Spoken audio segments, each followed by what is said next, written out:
So andito na si Toto mga idol, isang banyera.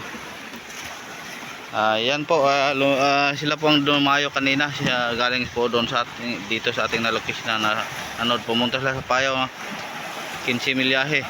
Ayan, may nahuli sila. So pagkatapos bukas mga idol, pong maulikong po itong ating buya, doon naman tayo pupunta sa kanilang napuntahan. At bago po natin ipagpatuloy ang ating mga video mga idol, magandang umaga po sa lahat. Kumusta po kayo? Sa mga sulit supporter ko at sa mga mahal kong mga viewers na lagi pong nagsubaybay sa aking mga video. Shout out sa lahat mga idol. At shout out din kay Anoid Black Game. At shout out din kay Miguela Bilog sa Silang Cavite, Lynn Pamisa, Saudi Arabia, Gina Libranda, Dubai, Rosmarin Nasayaw dyan sa Alberta, Canada. So nagpapashout out po si Anoid Black Game mga idol. So inyong lahat na lagi pong andito, shout out sa inyong lahat, hindi ko na lang iba pamagitin. At shout out rin pala kay Hasan Samuel sa Samuel Family dyan sa Pagadian City. So maraming salamat po sa lahat mga idol sa inyong walang sawang pagsuporta. Balik po tayo sa ating mga video mga idol pagkatapos ng ating intro.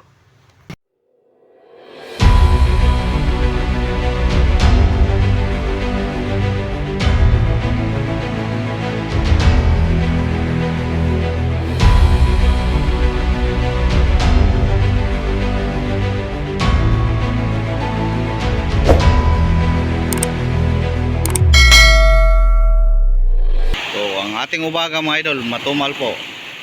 So ayun, ang dami ng isda, nagkawan-kawan, pero hindi kumain mga idol ngayong umaga dahil ang dinalaw, tulad ng nasabi ko kapon, dinalaw ng mga pirate.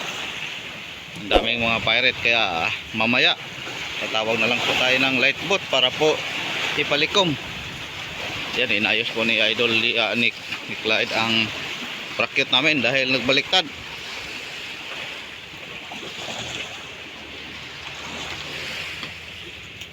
Sayang po ang gabi mga idol, kung masibaran ka, ulo na lang po ang matira. Isibarin din ng mga lumod o lumba-lumba. So ayusin mga idol, kanina pag baliktad sa agos, nagbali din ang ating parakyot. So umikot-ikot siguro. So and then nabitik no?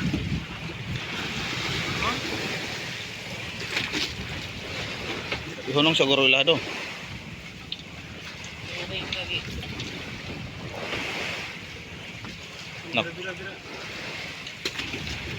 Nabitik sa bato.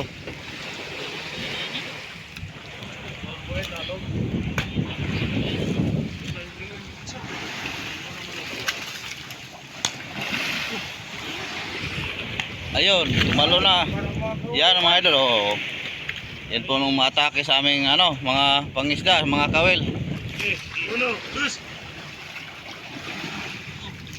Naglambod gidi ay mo di mabukad.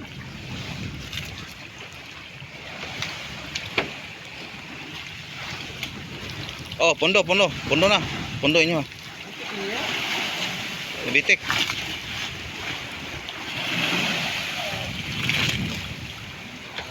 Ano na? Iya pala mga idol na kagabi nag-iba po ang aming lasada.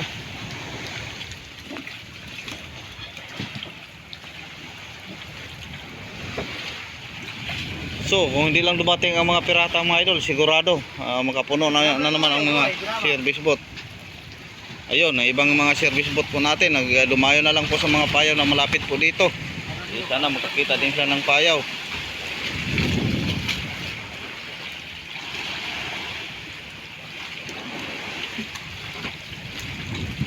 Ulan na, balik po tayo doon mga idol.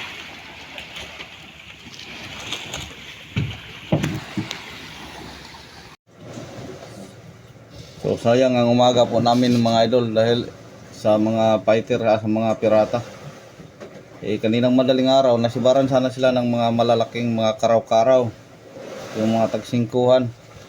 Kaso lang pagdating sa taas, nako, mga ulo na lang lahat. Sinibad ng maraming mga Dami nila. Alas 2 pa sila. Dumating dito yung mga maraming mga pirata. Kaya ayun, wawang mga service boat po natin na nagpalabo. Siguro kung may huli sila, ilan lang po. Ang delikado po nito mga idol kung mawala yung mga isda na umaapong po sa anod. Wala na po tayong mailikom. Naghintay lang po tayo na tumawag yung ating kaibigan na Lightboat. Papuntahan po natin dito para ma-schedule na po ito mga idol. Yun, parang 6 na service boat yung umalis, pumunta naghahanap ng payaw sa malapit. Sana makakita din sila ng blessing para masulit naman ang ating umaga. Akala ko kahapon mga idol, tuloy-tuloy na po. Kung katulad lang kahapon mga idol sa umaga yung pagdating nila dito, sigurado makapuno na naman tayo ng ating pangatlong bodega. So nalagyan na po natin, malapit na po nakalahati. So di bali mga idol, hindi pa rin tayo magpakawala ng pag-asa, baka may araw may blessing pa na darating. Talagang itong mga paite naghahanap din ng kanilang mga makakain. Kung saan po ang maraming mga isda, doon po sila pumunta. Kaya lang pati yung ating mga pangisda madamay. Hindi makapagplastar. Ayun, mga tauhan po natin hindi na nag-area ng mga kawil. Yung mga bira, walang nagbira-bira dahil kung magbira-bira po sila, sigurado walang mapala din. Kaya sayang naman ang yung kumain. So hintay lang po tayo mamaya mga idol pag pumunta dito ang ating kaibigang Lightboat. Ipatingin po natin kung marami pa bang natira. Dahil kahapon ang dami. Nagkawan po ngayon mga idol, mayroon pang nagkawan-kawan pero wala nang nasibaran sa mga service boat. So inayos na lang ni Idol Clyde ang bracket tapos binalik nila sa pag-area. Yun, kanina hinila nila dahil na baliktad.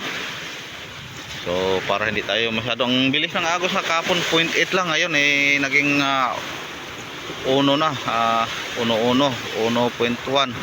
ang agos po natin patungo ang WH Weste. So simula kagabi yung tayo nagpaano dadol mga 16 milyas na po ang ating distansya sa unang pagkakita natin dito. Ayun nandun pang mga pirata na lang po ang aming itatawag nito mga idol dahil pag sila ang dumating sa payaw sigurado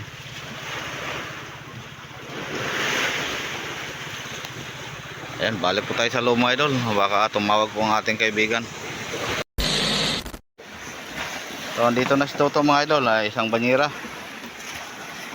Yan po, sila po ang dumayo kanina, galing po doon dito sa ating na-location na pumunta sila sa payaw 15 milyahe. Ayan, may nahuli sila. So pagkatapos bukas mga idol, pong maulikong po itong ating buya, doon naman tayo pupunta sa kanilang napuntahan. Ayan, isang banyera.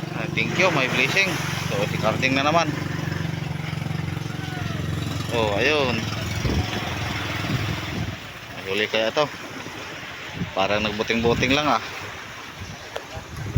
Pero halo pa rin mga idol. Hindi tulad doon mga idol sa unang mga araw po natin na halos-halos yung mga malalaking dito na bandang 131 na halo-halo na. Pero halos-halos din mga yellowfin. At ito naman ang kakarding sungkit. So pare-pareho lang po sila ng huli mga idol, kaso lang yung kakarding maraming mga maliliit kaysa katoto. So yan lang po ang ating napakilo ngayong umaga sa mga service boat mga idol. At kabady kanina yung kahonto. Nung sa dong? Ha? A few moments later. Mga idol, nandito na po yung Lightboat na pailaw po sa ating buya. So patungo na din dito ang kulungan. So dalawang Lightboat ang nauna. Mga idol, tingnan po natin. So ayun, nasa hulihan na po natin mga idol dahil distansya po tayo para hindi sasama sa atin yung mga isda. So yun, hindi natin na-update kanina yung malapit sila. dahil busy po tayo sa pag-arang abante. Yun, tapos may isa paparating mga idol doon po sa sentro ng ating unahan, hindi sentro, sa gilid.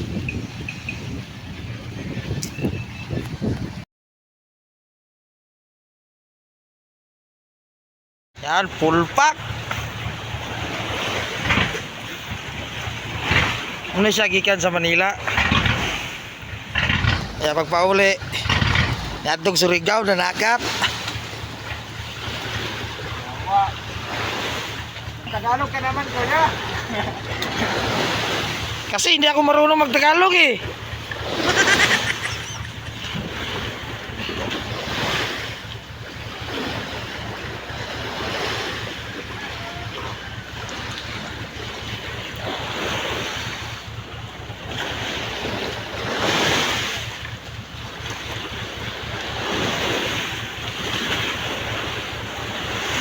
Masih Bulgaria pun.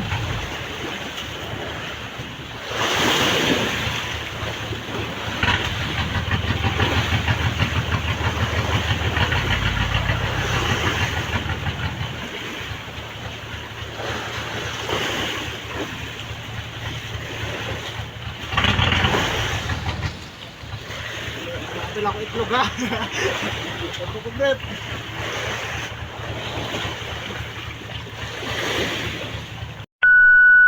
So ayun po mga idol, sila po ang maglikom sa atin. Sama po siya si Toto Paroko. Shout out mga Kapitan Toto Paroko sa lightboat ng MSB at sa kanyang mga kasama, kay Marvin at kay Jan. So alam, pagdistansya na po tayo mga idol sa buya nating nakita kanina. Yan. Sila.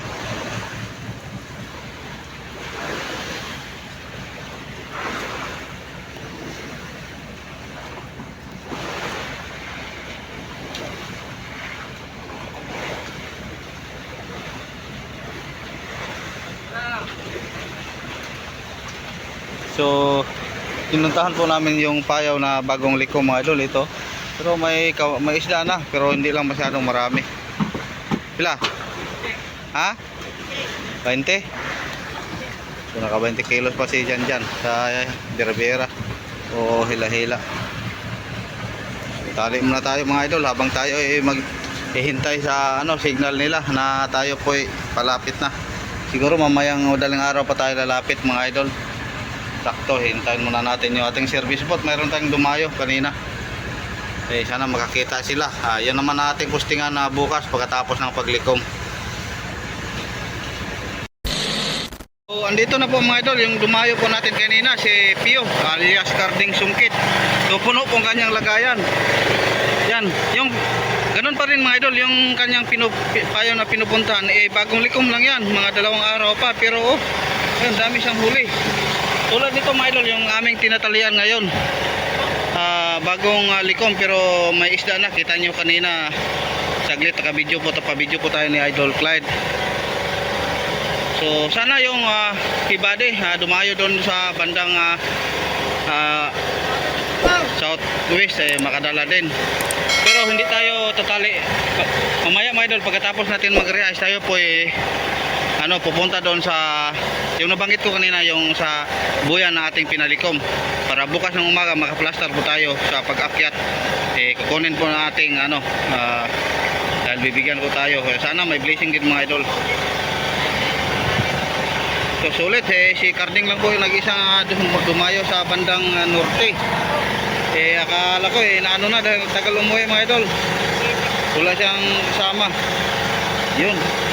Maliliit pala sa ilalim, pero yung sa babaw, sa palabo na ang mga malaki. Ang timbang po ni Pio mga idol, 4.6, 50, tapos ito pang huli.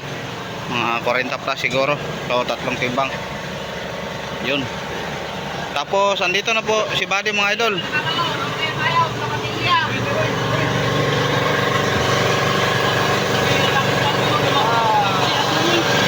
Kadungol?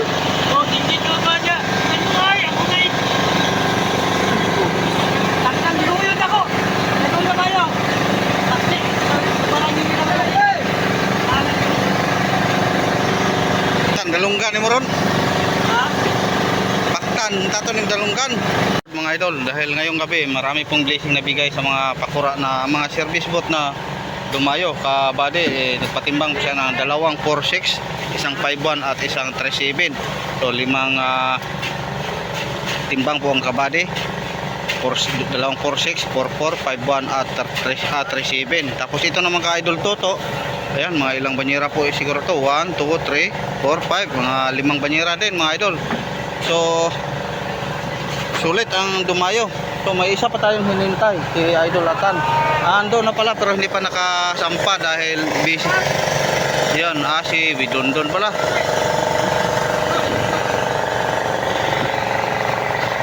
Yun.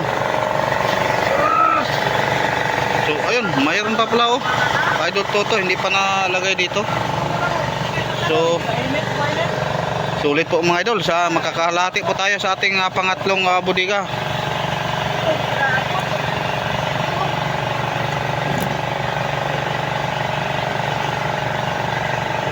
So makalima din si Idol Toto. Puno ang imong 200 Sanchep? Puno? Damyang? Nakasubra pala. So tapos mayroon namang paakyat si Dondon. Pero si Dondon mga idol, huli lang siya. Pagdating doon ni Idol Toto doon sa Payaw, tumawag siya na marami daw kabuhayan ng Payaw. So malapit nang napuno ang kanyang lagayan kanina, tapos tinawagan niya. Pero alanganin sa oras mga idol, mga alas 5 na. So si Idol Dondon lang po ang nakahabol. So ayan, siguro mayroon din si Idol Dondon. So mamaya na tayo update mga idol dahil maingay po ang crusher.